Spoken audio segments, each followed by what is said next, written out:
Namaskar. Hello and welcome to PGurus channel. I'm your host Sree Iyer. Is China feeling the heat from India? And is that why its proxy Pakistan is doing all these cuts across the international border in Jammu? This is going to be one of the topics that we are going to be talking about. We're also going to touch upon the latest on the status of Xi Jinping himself. So, to know all this and more, let's welcome Lieutenant General Ravi Shankar and Namaskaram, sir. How are you? Welcome to PGurus channel. Namaskaram. Thanks a lot, Sree Iyer ji, for our weekly hangout. We're back again, and you picked up a very interesting thing. So let's just start. Yes, sir. And viewers, a small request to you to like this video and help it go viral. And let's talk about what is happening. There was this conference that Xi Jinping was attending. He was supposed to give the most important speech there, and I'll let you continue from there, sir. Yeah, fine. 15th to 17th was the third plenum to be held in China, and it started on time. All right. What's the third plenum? The CCP has a system of plenums. Once in 5 years, they pick a subject, and part of it is it's a plenum, and they go through it, and they bring out the macro policies of that. The third plenum is all about economics. It's historically been so. In fact, when go back in time, Deng Xiaoping in the third plenum of that time, came out with the reforms and opening up kind of a story. Or the big changes in China come over in the third plenum. Now, the third plenum, as a rule, is held in October. And this was to be held last year in October. But it was not held. Why was it not held?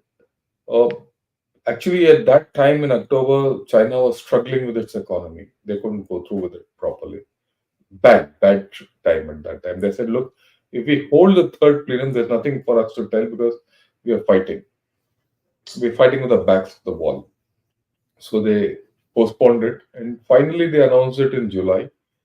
After Xi Jinping came out with this thing of new productive forces, and we're going to change the way things are done. This whole big thrust on electronic vehicles and space and solar and energy and things like that. And there's a turnaround, and Chinese economy is going. And based on that, the third plenum was fixed in July, and some big changes were expected. In fact, I wanted to do a show on the third plenum and what is there and what's before and what's ahead. Uh, Nothing has come out. Right. Now let's look at it. He gave the opening address, he gave some of his ideas, and then this news comes of him having suffered a stroke. Then sometime later, the news comes, no, he didn't suffer a stroke, probably he fell down. Fine. Uh, we don't know the reality. But what is it that we know? We need to infer from what we know. What we know is that he gave an opening address kind of a thing. And this event was to be for 3 days. After that, nothing about this event has come out in the news.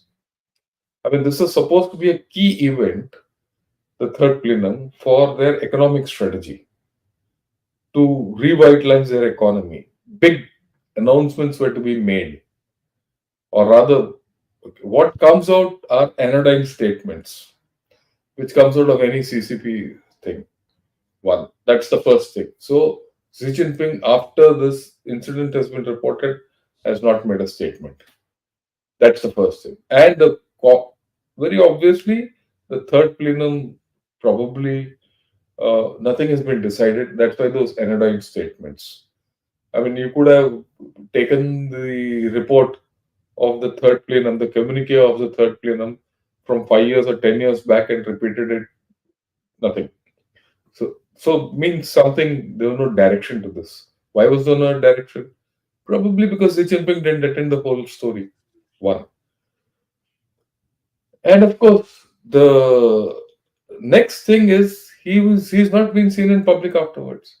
He's a man who likes adulation. So what comes out after 24 hours is that a clip comes out where he's walking and waving. We don't know whether when that was taken. It could have been taken 4 years back, 1 year back, half a year back, or one day before, or on the day when he walked in. Nothing after this incident has been reported. So there's speculation on, right? And it's going to have large long-term impact. It's going to have a global impact. It's going to have an impact on India. It's going to have an, depending on how things fall in place. It's going to have a major problem in the internal situation in China should something happen to him. And I think something happened to him. I mean, this is my sense. And this is my sense based on the, like what I told you. Normally, all his, big conferences which he presides over, he gives his mind out very clearly. The direction in which he wants to take China. This is the first time such a thing has not come out. I think something's happened. Let's see how it comes out.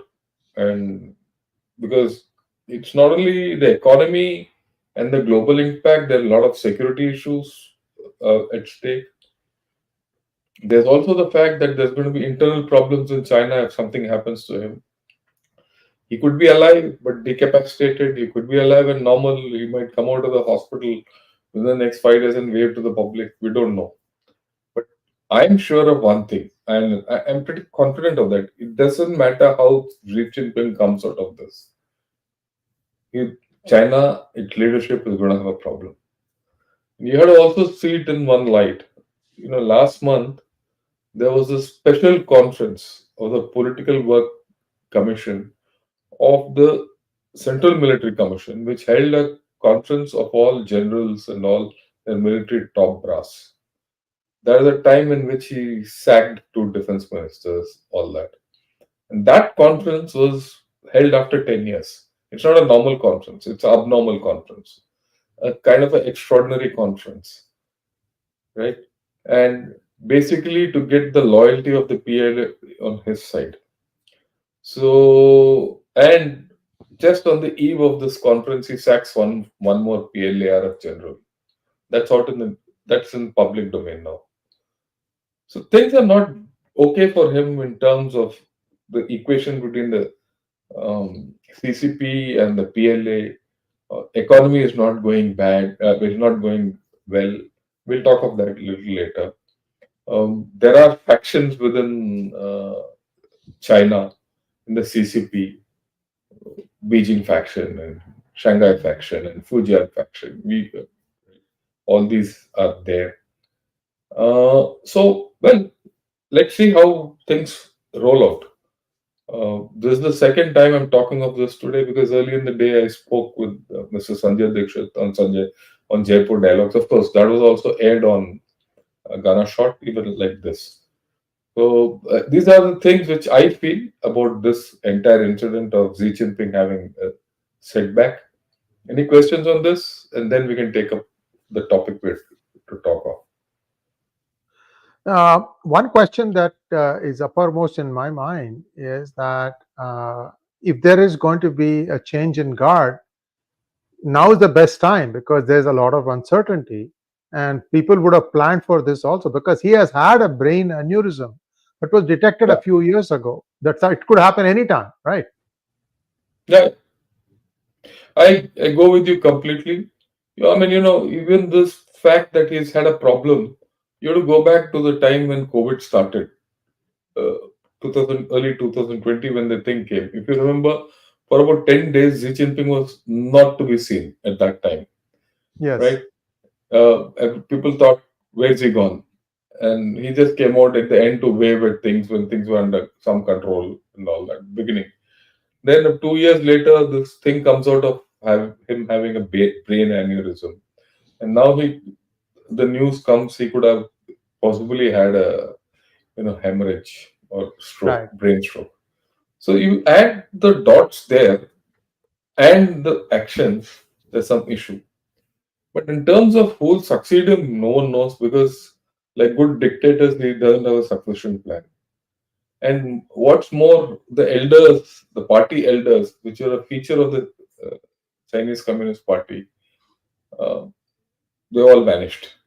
So if if something happens to Xi Jinping, if something happens to Xi Jinping, then we are looking at a lot of turmoil in China.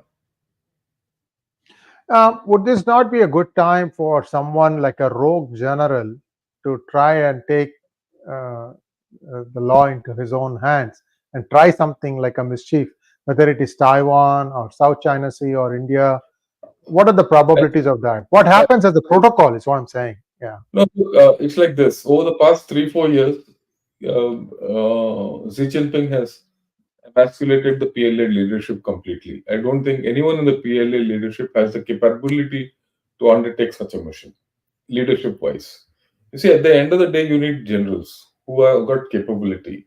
Plus, he's just broken up the one lot who could have done it as the SSF, right? The strategic force. Now that he broke up into an information support force, aerospace force, and a cyber space force. And that guy who commanded that SSF, strategic support force, is missing. Plus, the PLARF chaps are missing. The past two defense ministers are missing. So, and plus nine more generals were sacked some time back. So, I don't know whether there's a rogue general left who can do all this. Uh, I don't see anyone in his lot in the present Politburo Standing Committee coming up and taking over the reins of China. I don't think anyone has that kind of clout. Oh yeah, there is a view. There is a view which I heard today. Of this chap 𝗤𝗚 who's supposed to be in jail. We don't know where he is, of coming back, but that's a long shot. But if such things were to happen, there will be turmoil. There will be turmoil in China. And that's something we have to start looking at. But then turmoil in China gives India great opportunities. And you factor it with where we are and where China is. We can. I have a few slides. We can understand the differential of where India and China are at this point of time, and then you'll see, the opportunities opening up for us. Yes, indeed, sir. Let's go ahead and have a look at the slide. Yeah, look at this. The left one is from Kaxin Global. This is yesterday's.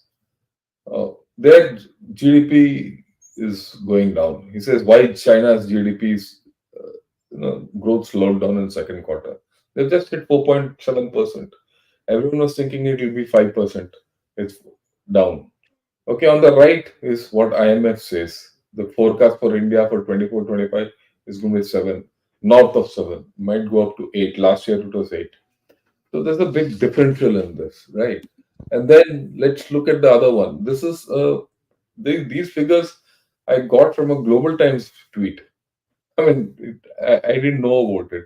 And what does this say? This says China has going to grow at about 5% next year, whereas India is going to go at 7% plus. And last year the differential was even more. Well, everyone says China has a bigger GDP, so there's no comparison between India and China. I don't look at that. Look at it that way. There's a dynamic about growth, happening place. You might not. You might a place might be old, famous, culturally good, and all, but it might not be the happening place. So there's a momentum away from that. So there's a momentum shift which is happening, right? And then you look at it. This is something very interesting. I saw this a week back. Will pessimism in China and optimism in India, confidence seemed key to economic puzzle. Now, when a Chinese media outlet like South China Morning Post comes like this, then you have to start wondering: is this nation confident of itself? I don't think. I think they're lacking confidence.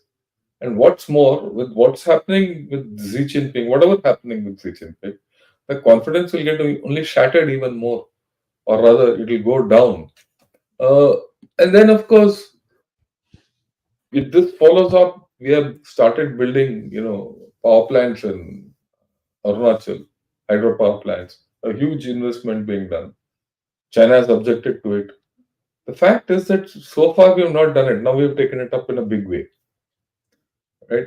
It's a good thing which we have done, and probably, you know, without the political confidence, we might not have been able to do it. Okay, then you look at this, see how they have portrayed it. This is all from their media. Modi visited part of India's strategy to boost security amid China tensions. So, right? Yeah, we could take these slides off because after this we'll go to Pakistan. But before that, we'll finish whatever we had to about China and then go there. So you see that our Prime Minister's visit to Russia um, has caused concern in China. China-Russia equation is not so good, like we said discussed last time also. Uh, the North Korean TV, incidentally, till recently, was being aired through a Chinese satellite. Now they're switched to a Russian satellite. So there is a little dissonance there. So things are not hunky dory there. They're not hunky dory with Korea, nor are they okay with Russia, despite all the big talk. And in that recent Shanghai Cooperation Organization summit, Putin was kept in a corner by Xi Jinping, which probably they didn't like. So there are issues. And just following that summit, our Prime Minister goes, so, China is on a back foot. And we discussed this earlier also. Plus the Tibet issue, which has come up. Again, now it's reared its head up pretty well. With a team coming from USA, meeting Dalai Lama, and then meeting the Prime Minister. Then our Prime Minister saying, thank you. I mean, giving greetings to the Taiwanese president and getting responding to the Taiwanese greetings as if he's the head of a state, very rightly. So there's a shift. There's a shift in balance. There's a shift in what I call strategic confidence, and that's important, in any kind of a relationship. And I think China did, what we're going to talk of, this proxy war business, I'm glad you took this topic up because this angle didn't hit me till today morning and you brought this up. I must credit Mr. Sree Iyer for this, for all those who are listening. I didn't imagine that, because of our heat on China, they could instigate or rather instruct Pakistan to do this. We'll talk about this a little later. China feeling the heat and all that. We could discuss that before we talk of Pakistan. Yeah. So one of the things is there is somebody making a lot of chatter on your feed. You may want to take a quick look at it. The guy is just taking up space. It could be one of your Chinese friends trying to, it's just not making sense. It's like a cat is playing on somebody's keyboard. That's okay. These things. All right. Yeah. Ashu Yadav, isn't it? He's now switched to French. Anyway, so General Ravi Shankar, in all these things, their economy is not even making 5. I think their number was 4.7, and that is a cooked number. So that means the number is probably more closer to half of that. Yeah. So be that as it may, what do you think is going to happen? Then why is China being so belligerent? Because it is very clear Chinese weapons are on display. Whenever we are downing these, they're not militants. They look like SSG members because of the way that they are able to target somebody's unbulletproof portion of their body and taking officers out. That takes a lot of skill when you're shooting from yards out, tens of yards out. So somewhere China has a big hand to play. We thought it would be their leftover machine guns and other things from America because they left in a hurry in 2021. Somewhere this is happening. So where is China feeling the heat? Because we need to define that part, and then we can say that this is why it is trying to take the heat off of itself? Look, let's look at it this way. Uh, there's no doubt that the balance is shifting towards India. While China still remains a heavyweight in global affairs, the linkages between America and China are still deep. But there's a shift happening. People talk of, China plus one in global manufacturing. Now, that's great. Till now, the China plus one was Vietnam, Bangladesh, Indonesia, and such countries. And now their capacities are done. They don't have that capacity. So, big part of the China plus one is India. Now, if that plus one becomes equivalent to what is China, and it becomes China plus India. If that happens, China is in trouble, right? That plus, you see, India's clout has changed. Uh, there's a gripe from China to say, look, India buys oil from Russia and sells it to everyone. India gets defense equipment from Russia, but no one tells India anything. Whereas we have given nothing, we get the same oil like others with the same Define price nothing, tag, sir. everything. Define Huh? nothing. Define Uh, nothing. yeah, okay, right. Uh, their gripe is that look, the everyone says that we are helping Russia, and we have given them nothing. But everyone says no, you've given them the basic material for making ammunition or arms and the drones and all that electronics, which they'll refuse. And a lot of Chinese firms have been sanctioned. Not a single Indian firm has been sanctioned. And everyone still feels, wherever, that India still remains a good strategic partner to USA. And China is going up the ladder of being a bigger adversary. So they have a gripe against India. And how do you set it right? Right? You can't touch India straight. You can't do anything. Those days of doing threatening on the LAC and all are over. They might have their own issues if they try something. In any case, the army is not in a fit shape, uh, like I've told you, because right now their leadership is pretty bad. I did a full video on this. Have a look at it. Have a look at it. How the leadership of PLA is really bad. So PLA, I don't think is in a great shape to do anything. So what do they go? Where do they go? They have to go to Pakistan. And we know Pakistan, they have a lot of interests. As it is, they're getting problems in Afghanistan. So they have to do something. And if look at the incidents which have happened. I like the map back and, the next Yeah, set of yeah, slides. yeah. I'll explain the whole thing. Yeah. Yeah, this is what we've seen. Now look at this map. Okay. This is a map of India, China, Tibet, Tajikistan, and all. POK is pretty important. Okay. Now what's happening here? Let's see. You see, CPC attacks are there for the past 1-2 years. Karachi, Dasu, Chinese people getting killed. CPC is virtually paralyzed. Nothing is happening there. That's a lot of investment into Pakistan. And based on the pressure from China, there's Pakistan has been pushed to do this 𝗤𝙗𝘲𝘗𝘁 and a lot of action on the border, but that has not taken off really. On the other hand, attacks by TTP and Afghan Taliban have increased right down to the Indus line, that is in Mianwali Air Base, which was attacked some time back. 𝗤𝙗𝘲𝘗𝘁 Khan, Bannu. Bannu was the latest attack which they had. So there's pressure on Pakistan there. Under these conditions, I don't know why Pakistan and the best part is that Pakistan till recently had a secure flank with India because it was in a ceasefire with India. Why would Pakistan go and break that ceasefire and start a whole lot of issues around Jammu and Kashmir? Now I'll go into a little more detail. I mean, you have to understand that.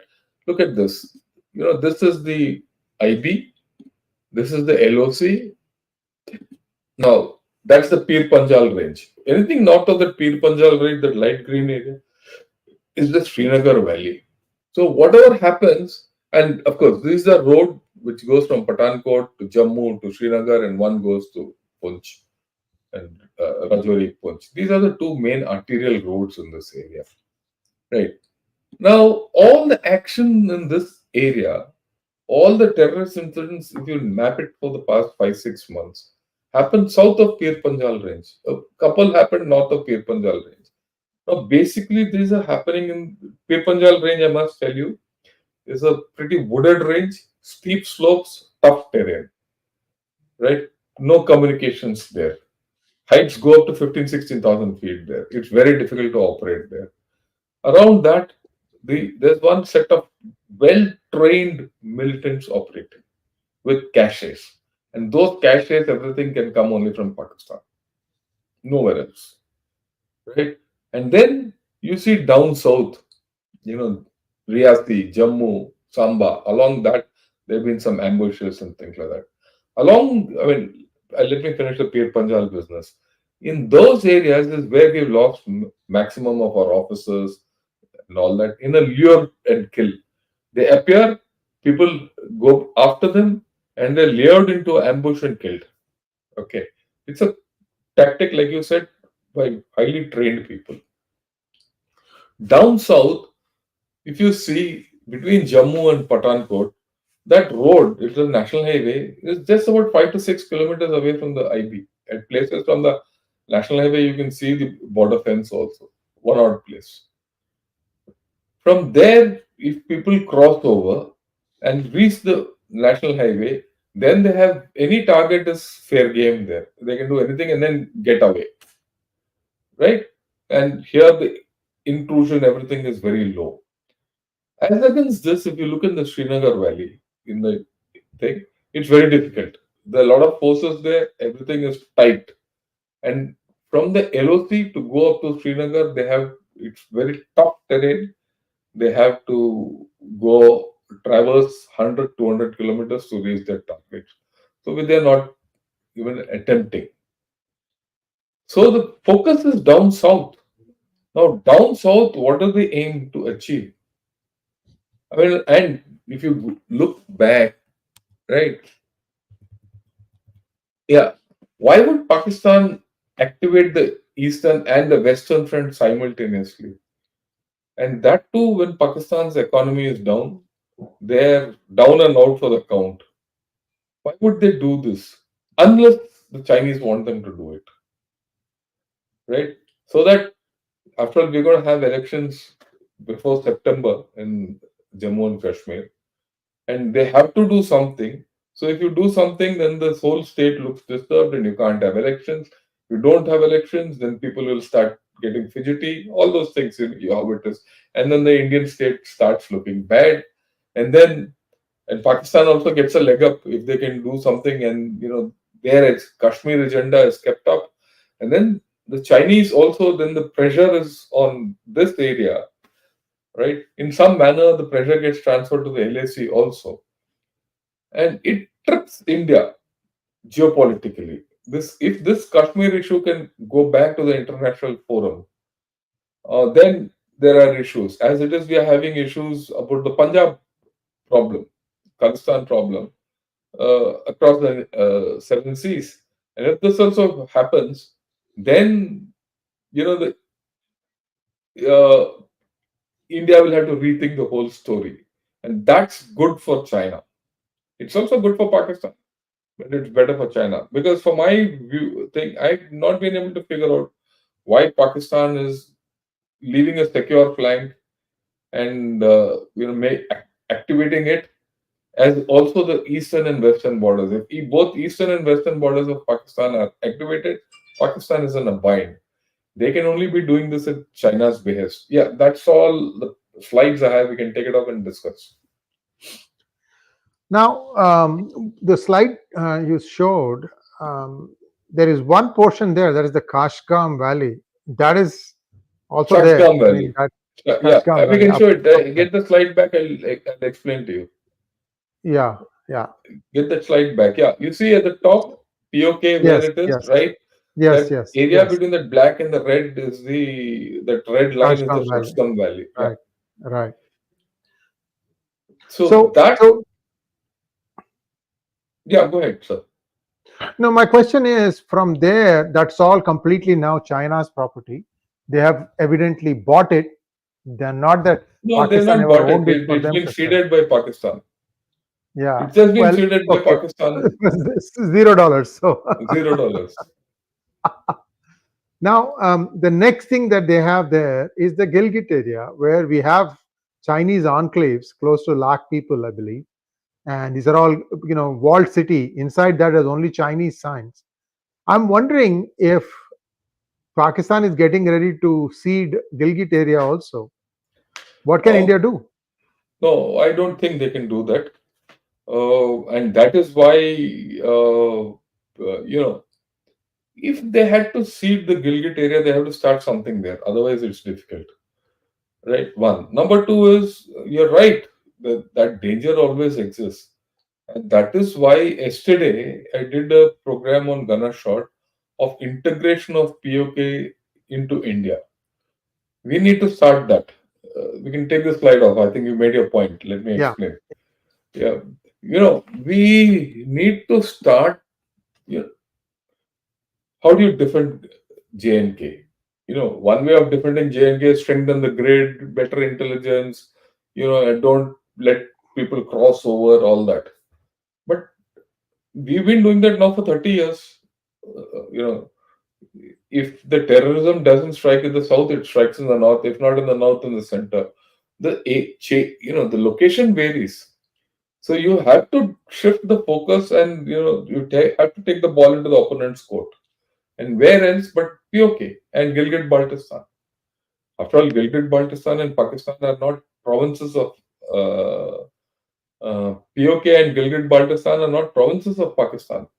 They're not constitutionally there. These people don't have representation in Pakistan, in political representation in any manner, right? And now, if you remember, for the past 1 year, there have been problems in both these areas. People from there want to, there have been voices which say we want to join India also. So I think we have to take the focus across, transfer the problem across, because when you start dealing with POK and Gilgit-Baltistan and trying to integrate it back politically, not militarily. Militarily, it's not feasible. Let me be very upfront about it, right? Militarily, it's not feasible. Politically, if you start doing it politically, then you affect a lot of things, because from there, Gilgit-Baltistan, you get a reach into Afghanistan. Then you get a handle on the 𝗤𝗏𝘗 Valley, which you spoke of. Then you disturb the Chinese presence in that area, and then you put pressure on Pakistan, and then you get intrinsic security, because if Pakistan is concentrating on its internal issues, because it has to start internalizing, they will have less time to come across this, notwithstanding whatever China says. And when that happens, there's going to be a mirror effect on the LAC sooner or later. The LAC will also start getting affected. In fact, China will start getting affected. So there's a lot of value to take our things across. And for that, you have to reach out to the people, because people are important. You have to reach out to the people, uh, assure them that they have a place in India if they want to come to India. We don't want the people, they have to come with the land, right? And they say we don't want to be with Pakistan, we want to be with India. And we tell them, look at people in our part of Jammu and Kashmir. They're living so well. Everything comes to them. And what's your status? You're just going down. You don't even get electricity. Electricity is taken from your rivers and given to the rest of Pakistan. And your homes and hearths are left without electricity. You don't get food to eat. You don't get anything. So start giving that. Give them political representation. Anyway, in our constitution, in the Jammu and Kashmir Assembly, there are seats kept for constitutions there, constituency is there. So elect them in some manner, give them representation. Give them, there are a lot of people exiled sitting in USA, UK, wherever.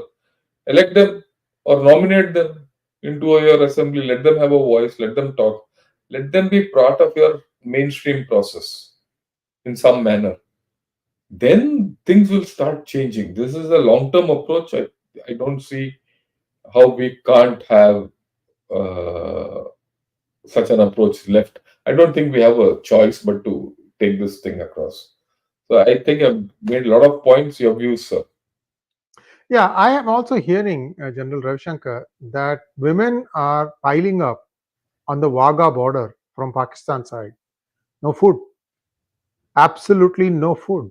And India is thinking, I heard, that they may have to at least give some wheat or something like that. Otherwise, what will happen is they could just, it could be a stampede, and they would like to, they may come in. And once that starts, then you can't stop it. I'm hearing this. You probably have better intel on the ground. Okay, you What do actually you think, sir? you touched a very pertinent point. 4-5 years back, Pakistan was a net exporter of food. Yes. Uh, no more. It's hereafter a net importer of food for the past 5 years. Will the situation change? It won't change. Why will it not change? It will not change because the Pakistani population is going up, the land is the same. And what's worse, due to climate change and many other issues, they don't have enough water. The waters of Indus don't reach the Bay of Arabian Sea, right? By the time waters come, there's hardly any left. Their dams are silted off, so they don't hold water. Their agriculture, which is 20% of their economy, but 40 to 50% of the people are employed in, is down in the dumps. So uh, sooner or later, and of course, last year when the floods and all happened, there were stampedes for the free distribution of atta and wheat for people, part of flood relief, and people died in that. So what you're saying is not out of context. If things don't happen to that level now, but one can see it happening down the line. And in fact, what happened in POK and Muzaffarabad and all 3 months back was almost similar to that. People said, "Look, we don't have food to eat. Please give us. You're not able to give us, and if you're giving us, you're not giving it any great this thing. You're not giving us any. Uh, you're giving it at exorbitant rates without any subsidies and things like that. So there were problems. So what you're saying is right. Pakistan is going to be food deficient hereafter with a growing population. So that generates a lot of social tensions within. And they don't have the money to import. Even if they import, they have to go on the loan. It's a circular debt of a different variety. So all this put together, you will see that I think a lot of issues are going to happen there. And we need to be very clear that both our neighbors, nuclear neighbors, are in turmoil, whereas you are going well. So they will try and put every spoke into your wheel. General Ravi Shankar, see, you said about normalizing the prices of grains and other things in POJK. Now, the Shehbaz Sharif administration promised that, only to be rudely told by the IMF that you cannot do anything like that. Yeah. So it was just said, promise, but it has not reached the Yeah, I ground. agree with you. Yesterday's price was 800 rupees per kilo, I think, wheat. Yeah, 800 massive. rupees. Unbelievable. I mean, India is 1/3 of the price or something like that. Even Yeah. accounting for the exchange ratio. General, what do you think is, so you said that a political solution is viable. Do you think that maybe India should set up like kitchens inside Indian side so people can come eat here and go? Because giving them there is no good, because the army No, will come and steal it after some time. it's At like least to this. fill their They can't stomach. cross over. Uh, There's fencing in J&K. They can't cross over. You can't have kitchens, right? But you can send food across in some methods. There are probably, and you can make arrangements for going. It's not a simple thing that you just give them food and say happy, be happy. You have to start a process by which the people have to be won over. You might have to give them subsidies. You might have to give them subsidies to buy from international market, filter it in somehow. Sir, enable People have to UPI get there, their, sir. Enable yeah. UPI there. You are good. Yeah, enable UPI. You can enable communications. You can set up special, Yeah. things to tell them how good life here is, how bad life there is. A lot of things can be done. In fact, I got a lot of suggestions on this. Uh, so I think there's a lot. It needs political uh, decision making to go through with it. uh, our Indian political system has to be very clear that this is what we want to do. If that is there, that's all fine. We're discussing a fairly difficult problem here about how to integrate back or win back territory that belongs to India without firing a bullet. And Yeah. that's not an easy problem to solve. No, At the it's not same an easy time, problem. yeah, I think one thing that you said makes a lot of sense. When you declare the assembly, or reopen assemblies for Jammu and Kashmir, you somehow find a way for these people to vote, the Yeah. POJK people to vote, and say, okay, this is how you're going to do it. I don't know exactly how it can be done, but orderly, at least you can do. At least you can say there is a booth right at the border. You can come. I mean, there has to be a No, way of do us to know who's right. internet polling. Today you can do internet polling. The internet polling said the thing is not enabled, sir. The software is not No, no, ready yet. no. You can make special provisions for this. I'm sure we Hmm. can do it for this. Or you can Hmm. nominate people. Where's the problem? Yeah, nominate Well, is easy. Yeah, yeah, nomination is easy. You give them a sense of polling. You give them a platform to express their opinions, and their requirements, and you see how to reach out. It's not an easy task, whatever I'm saying, but it can be done. yeah. I think this is the first step because it doesn't require India to expend a lot of resources. At the same time, it kind of pokes the eye of Yeah. Pakistan, saying we are taking care of our people. If you will just get out of there, they will Mhm. have a life of a much better level of degree of comfort. So, General Ravi Shankar, let's take a few questions if you don't mind. Yeah, We yeah, have quite a few questions now. yeah, yeah. Yeah. Before you take questions, I'm very happy this Ashu Yadav. I'm sure he's from China or Pakistan with a different name. He or she, by asking so many questions on making such comments, is actually proving our case, Yes, yes, right? Yeah. yes, yes. Very true, very true.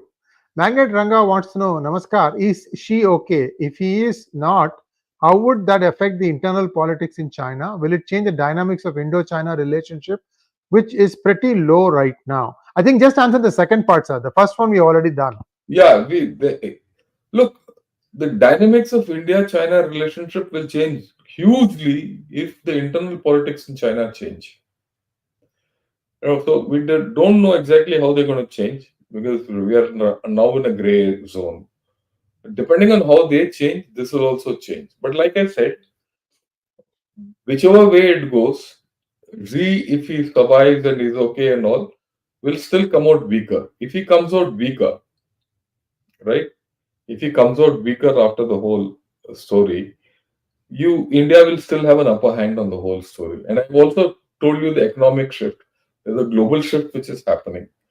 So I think that we are in for a change, and that change is something we have to understand. And this change in our own status is something we have to understand and act with balance. We need to find our own new internal strategic balance. Next one, please. Manoj San wants to know, when China is feeling increased pressure from the West, new trade barriers and nearshoring, then does this increase risk China will lash out? Is India seen as an easier target or is Taiwan still number one? Look, Manaswan, I don't know. You keep asking the same kind of questions, and you're not prepared to understand that China can't attack anyone today. I would suggest you see the issues which I spoke of in that leadership thing about China, right? And and if you see that video, you'll understand that China can't attack anyone. I'm making it very clear now, except probably small countries like Philippines and all. Even that it's not able to do really. Okay, so you have to think differently about China. In fact, this is what the video is: PLA's crisis in command. Sachin, I would request if you could pull that uh, link out and put it up for people. Yeah, we can find it out, sir. Yeah. Yeah, yeah, I can man the question and answer booth. You can take a look at that, Sachin. Go ahead, sir. yeah. So the there's no way that PLA can lash out anywhere. If it lashes out, it'll be it to its detriment. So I don't think, and I've been maintaining this. In fact, I've been maintaining this right from 2020, 21, that we have a 5 to 10 year window for us where we can think ahead of the game, to get ahead of the game. 4 years of that window has gone through, and so far whatever I've said has held come true. So I think for the next 4 5 years also nothing will happen. And if this next 4 5 years we go through, after this we don't need, because it will become too big for China to trifle with. Yes, indeed. And next question. NN wants to know, sir, is India really serious about taking POK back? If yes, what will India do with the population of POK whose ideologies are not in sync with Indian interests? Look, the first question is the crux. Are we serious about it? We need to become serious about it. We don't have a choice.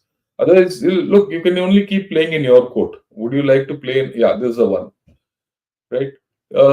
Have a look at it about PLA crisis and command. This is very important.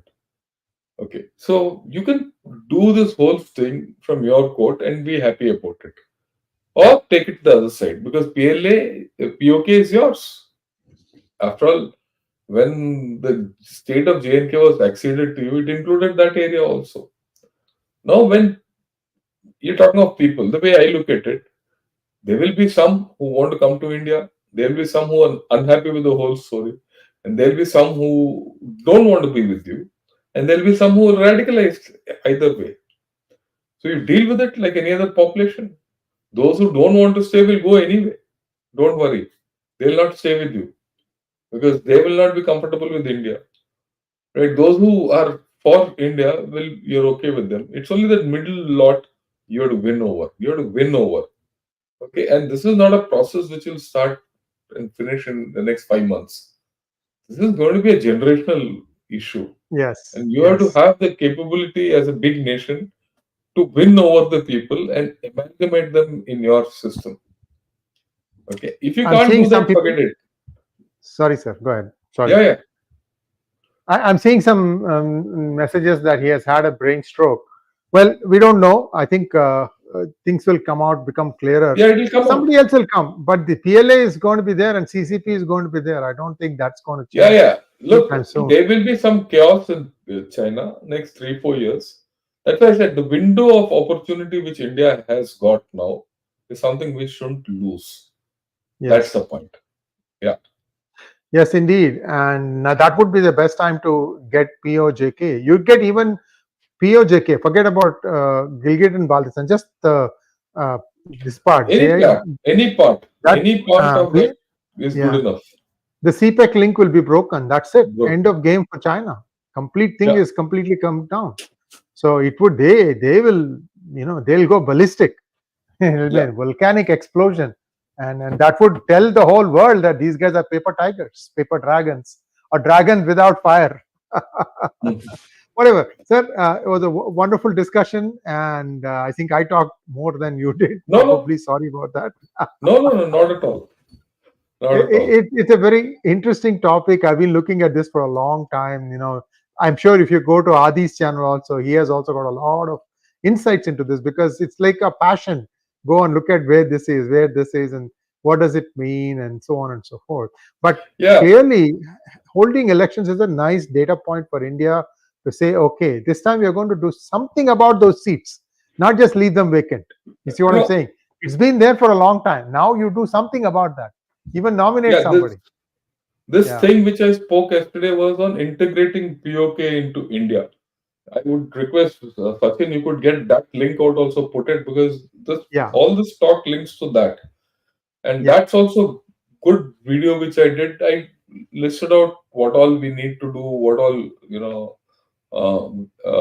we need to avoid, because that's important. You can't go into it with. You need to go into it with a lot of clarity. You need to have the political will to do it. And you need to have the political, because you see, when we abrogated the Article 370, what did we do? It was a political action. All the military action which we did, surgical strikes, Balakot and all, didn't. He's put it in the comments, integrating POK into India. Right? I would suggest everyone to have a look at it, because I've given out a lot of options in this. All our dynamic military actions have not brought us peace.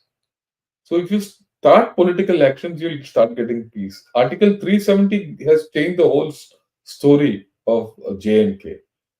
Similarly, you start this process, the whole story will change even further. Right? Ultimately, it's the political action which matters most. Yes, indeed. Thank you so much, General Ravi Shankar. It's late in the evening for both of us. And viewers will be back again first thing in the morning. Professor Ravi comes online at 8 p.m. And there's a very fascinating topic that he has in mind. You'll see the catchy title. Please do join in numbers. General Ravi Shankar, we are going to have more discussions soon. And I hope that you'll find some time to talk with us. Thank you once again, sir. Namaskar. Thank you. Namaskar.